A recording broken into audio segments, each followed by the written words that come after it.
వాళ్ళు రాజకీయ నాయకులు కాదు, ఎమ్మెల్యే కాదు, ఎంపీ కాదు, కార్పొరేటర్ కాదు, సర్పంచ్ కాదు, సీఎం కాదు, పిఎం కాదు, జనాలు చేస్తానికి. ఆయన ఏం చెప్పిండో నాకు తెలియదు. కామన్ మ్యాన్ గా సపోర్ట్ చేసిన, ఇప్పుడు ఇంకో కామన్ మ్యాన్ గా సపోర్ట్ చేస్తున్నా. వాళ్ళు దేశం కోసం చేస్తారా, రాష్ట్రం కోసం చేస్తారా అనేది నాకు సంబంధం లేదు.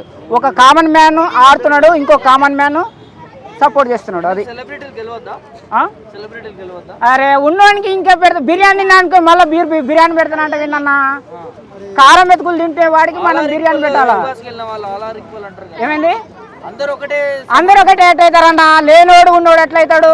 నడుచుకుంటూ పోయేటోడు, బెంజ్ కార్లో పోయేటోడు ఒకటే అంటే నేను ఎట్లా చెప్తాడు? నువ్వు చెప్పన్నా, నువ్వు చెప్పు.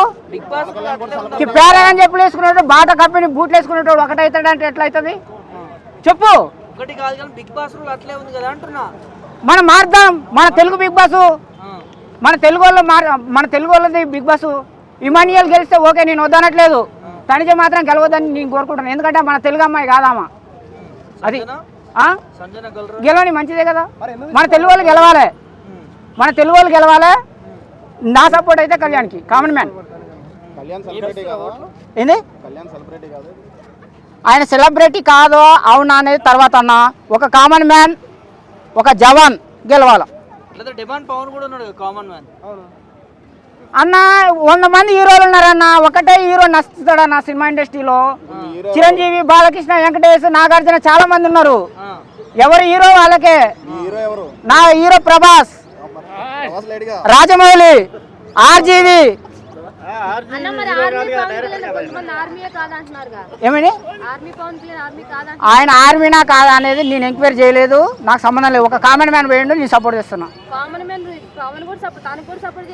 ఇంతమంది సపోర్ట్ చేయలేము మనం, ఇంతమందికి చేయలేము. నేనేం అన్యాయం చేస్తలే. ఆయన గెలుస్తానంటే నేను ఏమన్నా వద్దన్నా? ఏం వద్దనట్లే. ఇంతమందికి సపోర్ట్ చేయను. కప్పు ఒకటే వస్తుంది అక్క, కప్పు ఒకటే వస్తుంది. రెండు వస్తే ఇద్దరికి ఇద్దాం. మరి అందుకనే గెలవని చెప్తున్నా. అది అందు గురించి గెలిపియండి. జై జవాన్ జై కిసాన్. మీడియా వాళ్ళు సపోర్ట్ చేయరు.